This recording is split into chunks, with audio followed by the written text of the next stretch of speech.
वो आते हैं तो आप उनको चिन्हित करिए, उनको बाहर निकालने का काम किसके लिए आपकी पुलिस कुछ भी नहीं कर पा रही थी। अगर 500 परिवार, एक दो परिवार का सवाल नहीं है, सुरक्षा बल क्यों नहीं मंगाया? हो गई, एक बाप बेटा है, एक मुस्लिम युवक है उनमें, तो इन तीनों के घर क्या उनकी पार्टी का कोई नेता गया? कुछ नहीं किया। उनको पता है कि दूसरे पक्ष को भी बुलाएंगे तो बराबरी का मामला हो जाएगा। नमस्कार, भारत एक्सप्रेस के डिजिटल प्लेटफॉर्म पर आपके साथ मैं हूं प्रीति पांडे और मेरे साथ हैं वरिष्ठ सहयोगी हरिशंकर जी।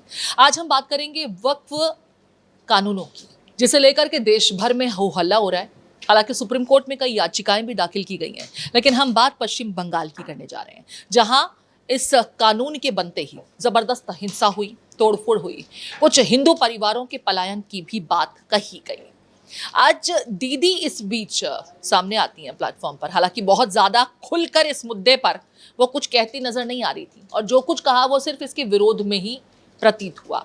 लेकिन आज जब दीदी सामने आई तो दीदी इमाम और बुद्धिजीवियों के साथ संवाद करती नजर आई, और उन्होंने सीधे सीधे एक बार फिर बीजेपी के खेमे पर हमला बोलते हुए अब तक जितनी हिंसा मुर्शिदाबाद में हुई हो, दक्षिण 24 परगना में हुई हो, उसका ठीकरा बीजेपी पर फोड़ दिया।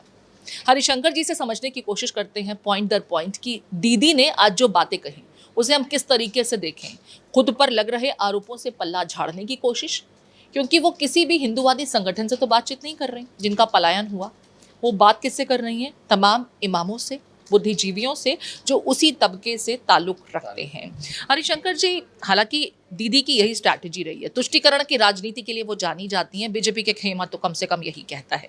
आज जो उन्होंने संवाद किया इतने दिनों बाद, इतने बवाल के बाद, बातचीत सिर्फ इमाम से, बुद्धिजीवियों के साथ में, और एक बार फिर वक्त के मुद्दे पर वो क्या सोचती हैं, उनकी राय क्या है, वही समझ में आई, जो तुष्टीकरण की ही राजनीति के आरोपों को दोहराते हुए नजर आए। जी नहीं, आज जो उन्होंने मीटिंग की तो मीटिंग भी आप बिल्कुल सही कह रही हैं कि दोनों पक्ष से होनी चाहिए थी, और उन परिवार के बारे में भी कहा जाना चाहिए, जो एक शब्द शायद उन्होंने बोला नहीं कि जो लोग पलायन कर रहे हैं हम आपको सुरक्षा देंगे, आप रहिए, क्योंकि वो उसी जगह के, उसी राज्य के नागरिक हैं, वो कहीं किसी और राज्य से नहीं आए हैं। दूसरी बात कि ममता बनर्जी ने आज मीटिंग तो की, लेकिन उन्होंने सारा ठीकरा जो है वो बीजेपी और उन केंद्र सरकार पर फोड़ा कि बीएसएफ आपकी है, बॉर्डर सुरक्षा आपके हाथ में है। ठीक है, बीएसएफ केंद्र के सरकार के पास है, तो बाहर से जो रोहिंग्या या बांग्लादेशी जो आते हैं, घुसपैठी आते हैं, उनको वहाँ पर राशन कार्ड कौन मुहैया कराता है? अगर वो आते हैं तो आप उनको चिन्हित करिए, उनको बाहर निकालने का काम किसका है? राज्य सरकार का है, केंद्र सरकार का नहीं है। और बॉर्डर पर बांग्लादेश से बहुत लंबा बॉर्डर, अपना 3600 या 36,000 किलोमीटर का बॉर्डर लगता है। तो अगर इतना लंबा बॉर्डर है तो कहीं ना कहीं तो लूप होल होगा। बीच में आप बॉर्डर पर जाएंगी तो देखेंगे कि बहुत सारे मतलब छोटी छोटी नदियाँ, कहीं झील हैं, कहीं कुछ है, मतलब वाटर रिसोर्स है, तो वो उधर से होकर के लोग आ जाते हैं।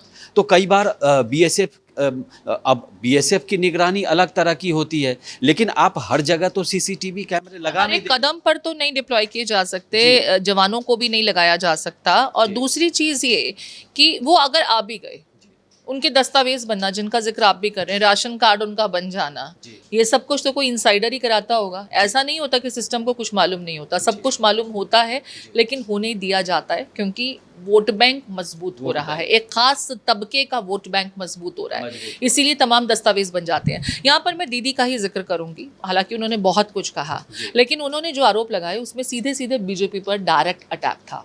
जो हिंसा हुई वो बीजेपी ने कराई, सोची समझी साजिश। वो कह रही थी कि ये प्री प्लान साजिश थी, सोची समझी साजिश के तहत ऐसा हुआ। तो अगर साजिश हो रही थी, और पिछले 3 महीने से कहा यह जा रहा है कि 3 महीने से साजिश रची जा रही थी, और तो आपकी सरकार वहाँ क्या कर रही थी? ये पुलिस वाले, तो इन्हीं का है, पुलिस, खुफिया एजेंसी, बहुत सारी चीज़ें होती है। राज्य सरकार का अपना खुफिया तंत्र भी होता है, आपका लोकल नेटवर्क भी होता है जो आपको जानकारी देता है। तो ये सब कहाँ थे? और आप क्या वहाँ पर इन चीज़ों की के लिए आपकी पुलिस कुछ भी नहीं कर पा रही थी? आपको पता तक नहीं चला, और 3 महीने से साजिश रची जा रही है। दूसरा ये कि आज फिर से ममता बनर्जी ने बता दिया कि वो तुष्टीकरण, आज भी उन्होंने तुष्टीकरण ही किया। क्योंकि उन हिंदू परिवारों के लिए एक ढंग की संवेदनाएं उनकी जुबान से नहीं बोली गई, और उन्होंने आज भी उसी लहजे में आप घटना के 10वें दिन 12वें दिन आप बात कर रहे हैं, 13वें दिन बात कर रहे हैं और मुलाकात कर रहे हैं। मीटिंग तो पहले दिन होनी चाहिए थी, दूसरे दिन होनी चाहिए थी। जिस दिन हिंसा हुई उसके अगले दिन आपको सबको बुलाना था, कोलकाता में बुलाना था कि आप आइए मीटिंग करिए और ऐसा क्यों हो रहा है, तो ऐसा तो किया नहीं। यहाँ पर मैं दो चीजें और पूछूंगी। शुभेंदु अधिकारी को भी हम सुन रहे थे, जिन्होंने एक वीडियो भी आज जारी किया, हिंसा से जुड़ा हुआ ताज़ा वीडियो उनकी तरफ से जारी किया गया। उन 500 हिंदू परिवारों का वो लगातार हवाला दे रहे हैं। वो ये कह रहे हैं इनकी भी तो सुन लीजिए, मजबूर हो गए हैं, जिस तरह की हिंसा हुई पलायन को मजबूर हैं, अपना घर छोड़ने को मजबूर हैं। ममता कहती हैं कि मैं सबकी बात करती हूँ, लेकिन सबकी बात में वो हिंदू परिवार वो भूल जाती हैं जो पलायन करने को मजबूर हुए। अब ये सियासत आप कहाँ जाती हुई देख रहे हैं? हालांकि चुनाव में अभी थोड़ा वक्त है पश्चिम बंगाल में, लेकिन बावजूद इसके जिस तरीके से सिर्फ एक पोर्ट्रेल किया जा रहा है टीएमसी की तरफ से कि वक्फ के मुद्दे पर वो विरोध में खड़े हैं और वो मुसलमानों के हितों की चिंता करते हैं, उनके साथ मौजूद हैं, जिस तरीके का संवाद आज हुआ वो एक तरफा ही नज़र आ रहा था। जी बिल्कुल, ममता बनर्जी एक तरफा ही कर रही हैं, और कुल मिला करके उनको जो संदेश देना था अल्पसंख्यकों को उन्होंने दे दिया, और उसमें कहीं कोई दो राय नहीं है। दूसरी चीज़, अगर 500 परिवार, एक दो परिवार का सवाल नहीं है, अगर 500 परिवार के पलायन का दावा अगर बीजेपी कर रही है, इन शुभेंदु अधिकारी कर रहे हैं, तो कम से कम आप पता तो करो। आपके पास पुलिस है, आपका प्रशासन है, आप ज़िले का डीएम होता है, उनके नीचे कई अधिकारी हैं। वो तो मुख्यमंत्री के लिए घंटा 10 मिनट 20 मिनट का सवाल है, आप पता तो करिए। लेकिन एक संवेदना उनके जुबान से सामने नहीं आया। दूसरी बात है कि बंगाल में जो मुर्शिदाबाद इलाका है वो मुस्लिम बहुल है, और इसमें खुल के बोलने में कोई हर्ज की बात नहीं है। तो वैसे भी वहाँ पर हिंसा होने दिया, अगर पुलिस व्यवस्था थी, आपने पहले फोर्स जो है केंद्रीय सुरक्षा बल क्यों नहीं मंगाया? सबसे पहले तो बात ये है। अच्छा, 3 लोगों की हत्या हो गई, एक बाप बेटा है, एक मुस्लिम युवक है उनमें, तो इन तीनों के घर क्या उनकी पार्टी का कोई नेता गया? क्या ममता बनर्जी ने उनके लिए ऐलान किया, कुछ मुआवजा दिया उनको?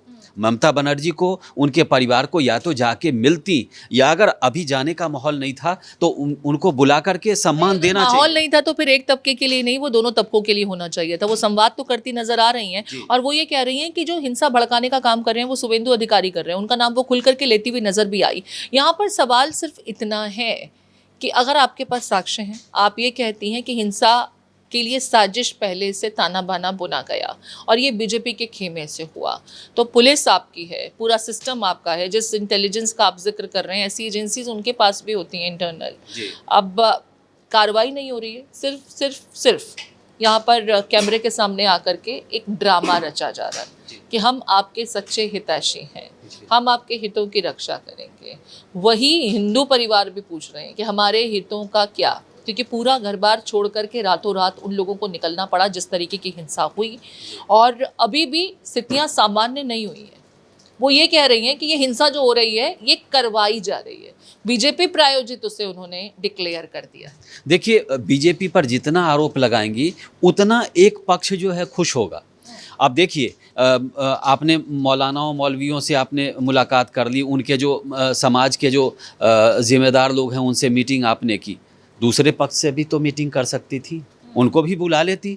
अभी समय नहीं था, 2 घंटे बाद बुला लेती, शाम में बुला लेती, कल बुला लेती, लेकिन ऐसा उन्होंने कुछ नहीं किया। उनको पता है कि दूसरे पक्ष को भी बुलाएंगे तो बराबरी का मामला हो जाएगा, बराबरी का हो जाएगा तो चुनाव में एक तरफा वोट उनको नहीं पड़ेगा।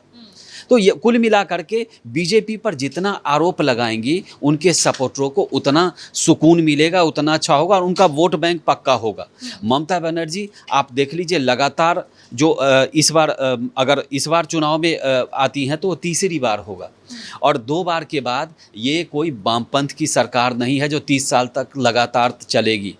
उनकी तरह इन्होंने प्रॉपर जनता तक उनकी चीज़ों को पहुंचाया नहीं, और बंगाल में लोगों में भय का माहौल तो आपने कई जिलों में भय के माहौल का जिक्र किया। मैं बात शुभेंदु अधिकारी की एक बार फिर कर रही हूँ। उन्होंने आज योगी जी का जिक्र किया है कि पश्चिम बंगाल में योगी जी को आना चाहिए, जो उनका यूपी में फिट मॉडल है वो पश्चिम बंगाल में भी होना चाहिए, तभी इस तरह की हिंसा पर नकेल कसी जा सकेगी, लगाम लग सकेगी और जो तुष्टीकरण करने वाले हैं उनके नापाक इरादे बेपर्दा हो सकेंगे। बिल्कुल शुभेंदु अधिकारी ने कहा, लेकिन आप देखिए ना, पिछले 5-7 साल से लगातार पश्चिम बंगाल में चाहे चुनाव का समय हो, चाहे कोई शोभा यात्रा निकालनी हो, हाईकोर्ट को दखल देना पड़ रहा है। नौकरी लोग बेरोजगार युवा कहाँ जाएंगे, नौकरी करेंगे, नौकरी 25,000 को आपने दे दी, सुप्रीम कोर्ट ने उस पर रोक लगा दी। सुप्रीम कोर्ट ने रोक लगाई है तो सुप्रीम कोर्ट ने ऐसे नहीं रोक लगाई है, उसमें घोटाला हुआ है, उसमें गड़बड़ियाँ हुई हैं, अनियमितताएं बरती गई हैं। आपने पैसे ले, आरोप तो ये है कि पैसे लेके नौकरी बांट दी आपने, जो डिज़र्व नहीं करते थे, और अल्टीमेटली क्या हुआ, वो सब लोग बेरोजगार हो गए। जो डिज़र्व करते थे उनको नौकरी नहीं मिली। तो अब जो 2 साल बचा है उनके लिए, 1.5 साल के आसपास है, तो उनके लिए बड़ा टफ सिचुएशन है कि वहाँ पर उनको एंटी इनकम्बेंसी दिख रहा है ऑन ग्राउंड। इसीलिए ममता बनर्जी परेशान है। दूसरा कि भ्रष्टाचार के मामले में उनका जो भतीजा है अभिषेक बनर्जी, वो फंसे हुए हैं। कोयला का एक मामला है, उस पर भी हमने चर्चा की थी, आपको याद है। तो कुल मिलाकर के सरकार भ्रष्टाचार में फंसी हुई है, वहाँ पर डर का, भय का माहौल है, और इसमें कोई दो राय की बात नहीं है। अगर 500, मान लीजिए वो 500 बीजेपी दावा कर रही है, शुभेंदु अधिकारी कह रहे हैं, तो अगर 250 परिवार भी है, अगर एक परिवार भी है, कोई पलायन क्यों करे? इस तरह की हिंसा क्यों हो रही है कि पलायन करने की नौबत आ जाए? बहरहाल इंटरनेट बंद किए गए हैं और अभी भी स्थिति यहाँ सामान्य नहीं हो सकी है। चाहे हम मुर्शिदाबाद की बात करें, दक्षिण 24 परगना की बात करें, या ऐसे ही पश्चिम बंगाल के मुस्लिम बहुल इलाकों की बात करें, जहाँ पर लगातार वक्फ संशोधित कानून के देश में लागू होने के बाद से हिंसा का दौर देखने को मिल रहा है। बहरहाल मुख्यमंत्री आरोप लगा रही हैं कि यह सब कुछ बीजेपी द्वारा प्रायोजित था और जानबूझकर पश्चिम बंगाल की लॉ एंड ऑर्डर सिचुएशन पर सवाल खड़ा करने की नीयत से इसे किया गया।